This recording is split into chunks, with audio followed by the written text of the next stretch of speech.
Hey guys, it's Bella and welcome back to my channel. I hope you're all having an incredible day today. In today's video, we are going to be covering another Mystery Monday case, but before we do, I just want to thank today's sponsor, Hunter Killer. Now, I'm so excited to tell you guys about today's sponsor because it is so incredibly unique and it is so much fun. It is a murder mystery subscription box and it is designed so that you can play it by yourself if you want to, or you can play it with some friends, maybe with a cheeky wine. Basically, with every delivery, you get to go through different case files, different evidence, different clues, different audio recordings, and one by one you eliminate suspects until you solve the case. It's almost like an escape room, but at home. They have really interesting storylines and you learn about each of the suspects and their backgrounds and their complicated relationships with the victim. Also, part of the proceeds to every single box goes towards the Cold Case Foundation, which is an organization that is dedicated to solving real cases, which I think is amazing. The box that I have here is about a woman named Victoria Gaynor, and just look at all the little letters and everything, all the clues. Like, it's honestly so well thought out. It's so much fun and it is my favorite date night with Kerry. You can also get a cheeky 20% off your first box if you go to hunterkiller.com/Bella, and you also have to use my code Bella. I will leave all of the information for that in the description box down below if you guys are interested. And without further ado, let's go ahead and get into today's case. Oh, but quickly, I want to show you today's earrings because, I mean, you might be able to tell they're Nintendo DS's, but you can't tell that this is a Murder Story Nintendo DS game. In May of 1980, Dorothy Jane Scott disappeared under mysterious circumstances after receiving many alarming phone calls from an unknown male. Her remains were found by a construction worker 4 years after her disappearance, but 40 years later, her case still remains unsolved. Dorothy was born on the 23rd of April in 1948 in Anaheim, California, to parents Jacob and Vera Scott. In 1976, she gave birth to her son Sean, and she was a single mother because Sean's father, Dennis Terry, wasn't really in the picture, and he actually lived 3,500 kilometers away in Missouri. In 1980, Dorothy was 32 years old and her son was 4, and they were living with her aunt Shanti Scott in Stanton, California, which was about 20 minutes away from Anaheim, which is where her parents lived, where she worked as a back office secretary at Swingers Psych Shop and Custom John's Head Shop at 517 S Brookhurst Street. Both of the shops were very interesting little stores. Psych shops and head shops had become somewhat popular in the 60s and 70s, and during the 60s and 70s there was a lot of, tie-dye, hippies, a lot of drug use. These stores blasted a lot of rock music. They were very colorful, very hippie-esque type vibes, and at Swingers store they sold bongs, drug paraphernalia, that sort of thing, and then you could pop on next door into the head shop and hang out where they had a bunch of cool posters, music, in a backlit room. The head shop and psych shop were two different businesses, but they were both co-owned, and Dorothy's father actually was a co-owner of Swingers Psych Shop, so they lived pretty close to it, and Dorothy would work from early in the morning until late at night trying to provide for her son, so she would drop him off at her parents' house each day so they could look after him while she was at work. Dorothy's personality was quite different from these colorful, lively shops that she worked in, and one of her friends, and I use the term friend very loosely here because she described Dorothy as dull as a phone book. Her co-workers described her as dependable and organized, and friends and family said she was a wonderful mother who would do anything for her son. She was kind and compassionate and was a devout Christian who regularly attended church, and she was very much an introvert. She didn't drink, she didn't do drugs, and she didn't date. She didn't really go out much. She just kind of preferred to spend her nights at home hanging out with her son. Sometime during the early months of 1980, Dorothy started receiving some really sketchy phone calls both at her home and also at her workplace. The calls came from an anonymous male, and Dorothy told her mother and she told co-workers that the voice sounded really familiar, but she just couldn't put her finger on who it was. Now, this man would sometimes profess his love for her, and then other times, because it's really all about balance, would threaten to murder her. He was sometimes very violent in his phone calls, very resentful. He would talk about how he would get her alone and then he would dismember her so that nobody would be able to find her. He admitted to stalking her, and he would recount in great detail things that she had done that day or what she had been wearing that day just to prove his point and I guess freak her out. On one occasion, he called her up and told her to look outside because he'd left a surprise for her, and when she did, she found a dead rose on the windshield of her 1973 station wagon. These calls went on for months and months, and one of the last calls she received from him freaked her out so much that she decided to take up karate lessons so that she could learn to defend herself if ever he decided to take things off the phone and into real life. She spoke to her mother Vera and some co-workers as well about purchasing a firearm to be able to defend herself. However, she never got around to it before she was abducted. The morning of the 28th of May in 1980 started off just like any normal day. But don't they always? Like, I feel like in these cases, I'm always like, yeah, the day this person literally was murdered started off just like any normal day. I mean, how else would it start, you know? Anyway, she dropped her son Sean off at her parents' house before she headed to work for an employee meeting that they were having that day. At the meeting, one of Dorothy's co-workers, Conrad Bostrin, seemed to be pretty unwell. He could hardly sit still in his chair and he was kind of sweating. He had this big red rash on his arm that was really inflamed and swollen. And as the meeting went on, Dorothy was getting more and more concerned for him because he just seemed to be getting worse, and so she convinced him to let her take him to the UCI Medical Center, which is just the hospital near them. Another worker named Pam Head also decided to come along, and Dorothy drove her Toyota station wagon. She stopped at her parents' house so that she could check in on Sean, let them know what was happening, and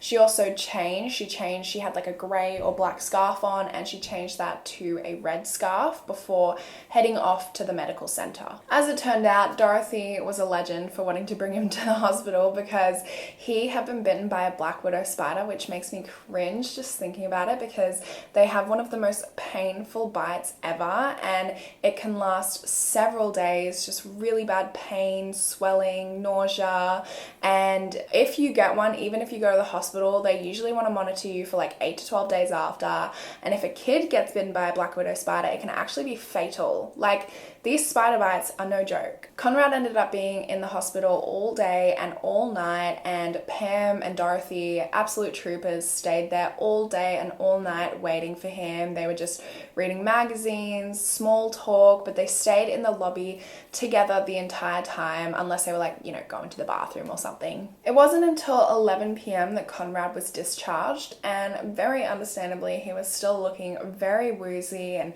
very unwell, so Dorothy decided it would be best for her to go to the car herself and bring it round to the front so he could just easily hop in and they could leave. And while she was doing so, Conrad and Pam just headed into the hospital pharmacy to pick up his prescription. However, little did they know that when Dorothy left the lobby doors to pick up her car, it was the last time she would ever be seen alive. After picking up the prescription, which took probably around 5 minutes, Conrad and Pam headed to the front of the hospital where they expected Dorothy to be waiting for them, and she wasn't there, so they waited for roughly 15 to 20 minutes before they decided to walk over to her car where it was originally parked to find her. As they did so, her car all of a sudden came throttling towards them, full speed, high beams on, and the beams were so bright that they couldn't see who was driving. They couldn't tell if it was Dorothy or not, but they started like waving their arms, being like, hello, we're here, what the heck is going on? The car, however, did not slow down for them. It just narrowly missed them by swerving around. They chased after it as it went to leave the hospital, and it turned off the lights completely, turned right out of the hospital, and then disappeared into the night. They were obviously like, what the fuck is going on? Like, their friend just randomly came crazily driving towards them, almost hit them, and then turned their lights off completely and vanished into the night. And and they were just kind of trying to make sense of what happened, as I'm sure any person in their position would, and they were thinking maybe there was some sort of emergency, maybe something had happened with her son and she just really needed to get home and see what was going on before she came back to pick them up. So they waited for her. They waited for 2 hours, but she never turned up, and so they decided to call her parents, Vera and Jacob, and they said that they hadn't heard from her either, which is when Pam decided to call the UCI police, who, I mean, would you guess, they weren't really interested. She was an adult, she could do what she wanted. They did become interested, however, 4 to 5 hours later at about 4:30 to 5 a.m.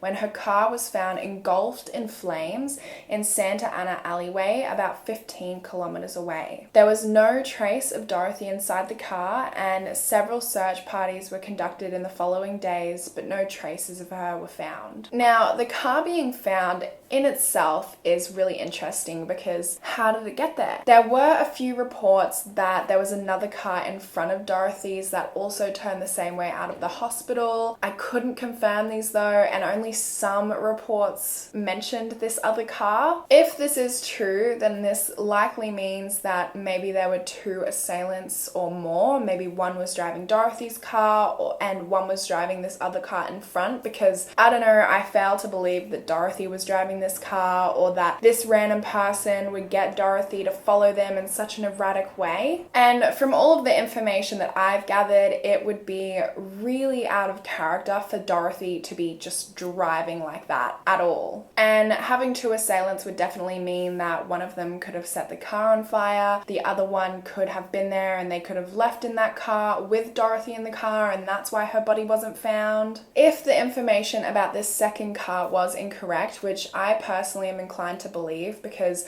otherwise I feel like it would be a bigger deal. I feel like all of the reports would mention it, this like mysterious car that left in front of Dorothy's. I feel like that would be a point of interest in the case, and it wasn't really discussed except for in like a couple of articles that maybe mentioned it. So if the information is correct, like I'm inclined to believe, then the assailant would have had to either dump Dorothy's body first and then go and set the car on fire, which gave them like a 4 to 5 hour window to murder and dispose of Dorothy's body, or they would have had to have been picked up from the site where the car was set on fire, or they would have had to walk. But no witnesses had ever come forward as to having seen anybody set this car on fire, or anybody walking around, or anyone sketchy in the area. The calls that Dorothy was receiving before her murder didn't stop afterwards either. About a week later, her mother Vera was home alone when she received a call from an anonymous male. The man asked, "Are you related to Dorothy Scott?" And Vera replied, "Yes," and the man said, "I've got her," and then hung up. Immediately after receiving the call, Vera contacted the police, and they told her and Jacob not to release any information about the calls, about the disappearance, to the media, to the public, because they felt like it could negatively affect the case. They didn't want to get any false leads, they didn't want any false information. After a week passed though, Jacob just became fed up. He was losing his patience with the police, and he decided to talk to the Santa Ana Register. The paper then ran a story about the disappearance, and they also offered a $2,500 reward for any information as to Dorothy's whereabouts. The day the story was published, Pat Riley, the editor of the Santa Ana Register, received a call from an anonymous male. This is what the man said on the call. He said, "I killed her. I killed Dorothy Scott. She was my love. I caught her cheating with another man. She denied having someone else. I killed her." This man also authenticated himself as the person who abducted Dorothy by going into detail about things that hadn't been released to the public. He knew that Dorothy had changed from a black or grey scarf into a red one, and he also knew about Conrad's spider bite and knew that Dorothy had taken him to the UCI Medical Center. He also stated that Dorothy had called him just hours before her disappearance from the hospital. Now, this call was obviously super sketchy. Her friends and family said that she hadn't been dating, that she wasn't talking to any guys, she wasn't even interested in talking to any guys, and she definitely didn't have a boyfriend. Pam, who was at the hospital with Dorothy, also said that she hadn't called anyone that day, that she had been with her all day and all night. They had been in the lobby together, except for the times that like one of them was going to the bathroom or something. and she hadn't heard her on a phone call once. And I just thought this was weird because police kind of just took her word as Bible, where it's like she could have called someone in the bathroom, she could have said she was going to the bathroom and actually gone to call somebody, she could have called somebody while Pam was in the bathroom. Like, I don't really understand the whole, she definitely didn't call someone because I was there with her the whole time, when there was multiple occasions when they went off to the bathroom. It also doesn't seem like, as far as I could tell, that the police looked into any phone records, so it's really hard to tell whether or not she actually did call somebody that night. In their investigations, detectives contacted Sean's father, Dennis, but he was over 3,500 miles away in Missouri, so he was ruled out as a suspect. Everyone from the psych shop and the swinger shop was questioned multiple times, and all of them were ruled out as suspects. It was believed that because Dorothy worked as a back office secretary and no customers would have been able to see her, that it likely wasn't a customer that had been harassing her. They checked out all of the sex offenders in the area, but didn't really come up with any suspects. They questioned everybody in her social circle. There was nobody that disliked her. She had no enemies really, and there was nobody in her inner circle that even seemed like maybe a bit of a sketchy person, like a bit of a freak that could have done this. Dorothy's parents, Vera and Jacob, contacted multiple psychics because there was just no evidence in the case, and there were no leads, and it just wasn't moving. And detectives also contacted a psychic themselves, but again, there is very little evidence in this case. Months turned into years, but Dorothy's attacker never grew tired of trying to taunt her family. Almost every single day for the next 4 years, on a Wednesday afternoon, the anonymous male called Vera's mother at her home. And originally I was like, I have no idea how he would have found the parents' home phone, but I think that stuff was like public information, like back when phone books were a thing. I have not read a phone book for like 15 years.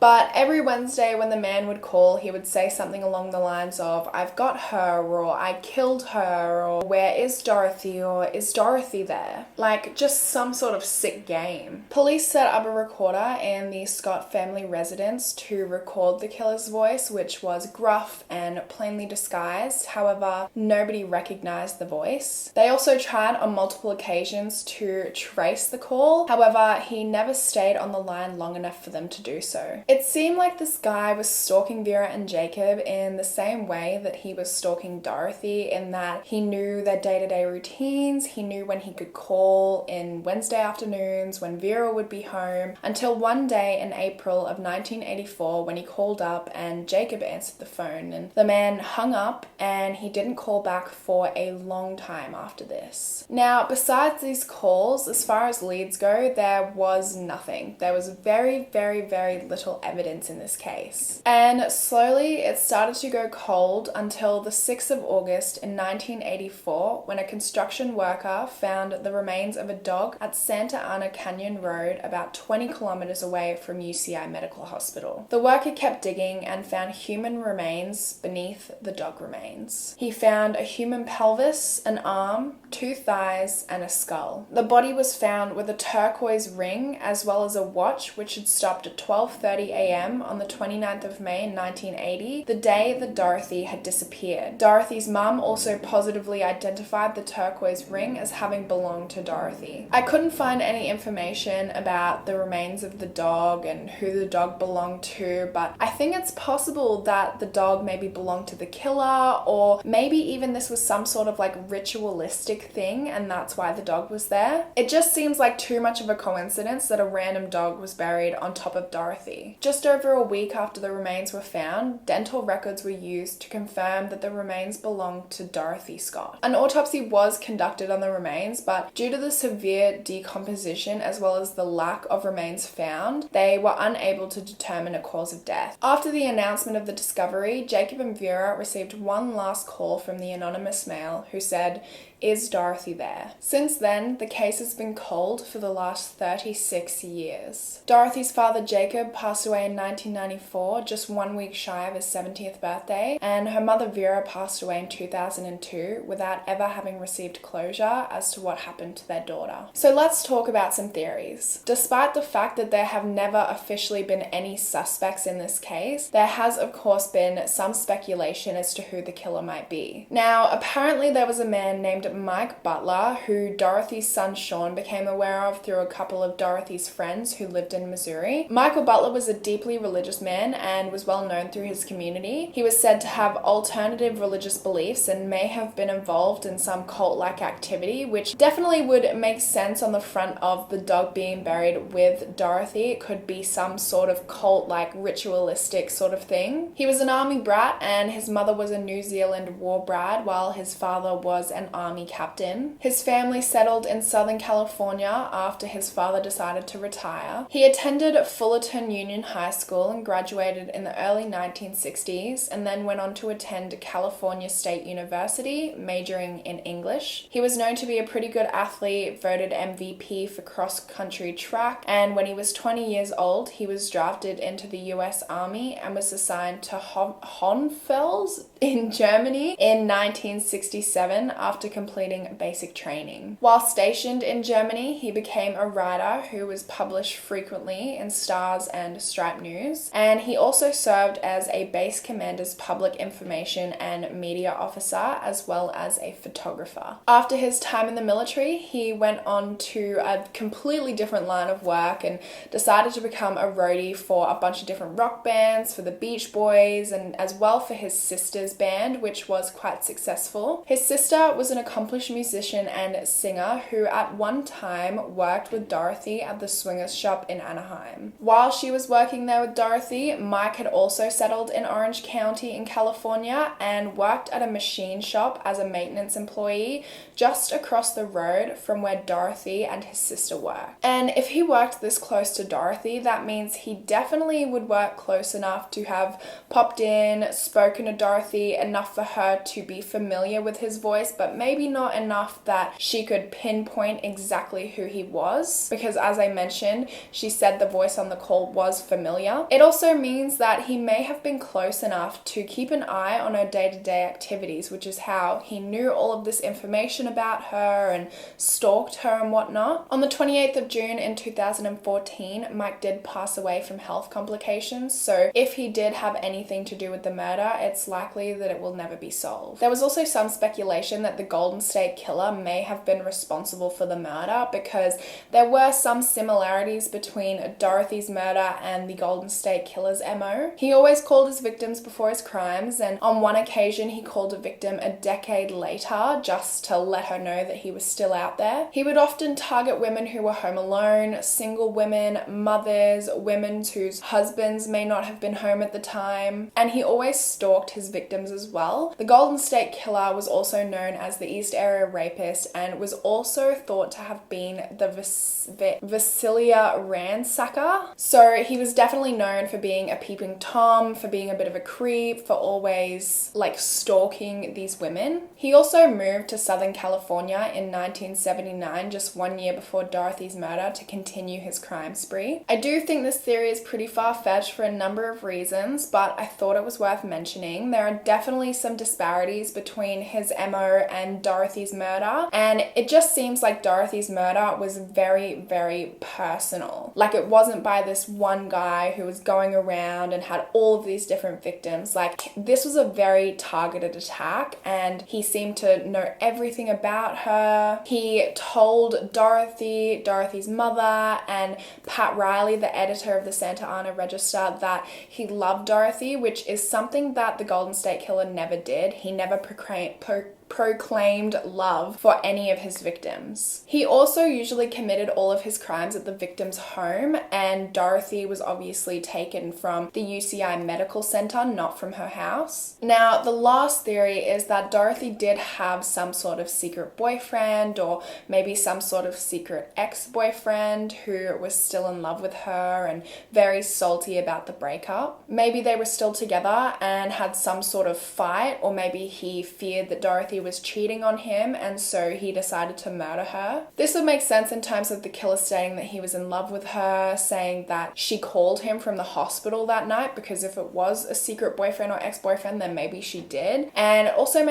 makes sense in terms of like the way he always knew what she was doing, where she lived, how to find out all of these people in her life's phone numbers. But it wouldn't make sense in terms of the fact that nobody in her life had any idea that she was dating. She worked long hours and then she would go home and she would just spend all night with her son. So I feel like someone in her life would have some sort of suspicion if she was dating someone, because they knew where she was practically at all times. She lived with her auntie, so if she wasn't home at night, then her auntie would know she's not home at night, or her parents would know that she was asking them to babysit Sean for some unknown reason. So I'm not really sure when she would have had the time to date somebody. But again, you know, we only know what information is presented to us, so it's hard to determine whether or not she was dating someone or whether or not she had time to date somebody. We only know what we're told from the people who were around her. So that is all of the information that I have on this case. I would love to hear your thoughts in the comments, what theory you believe, or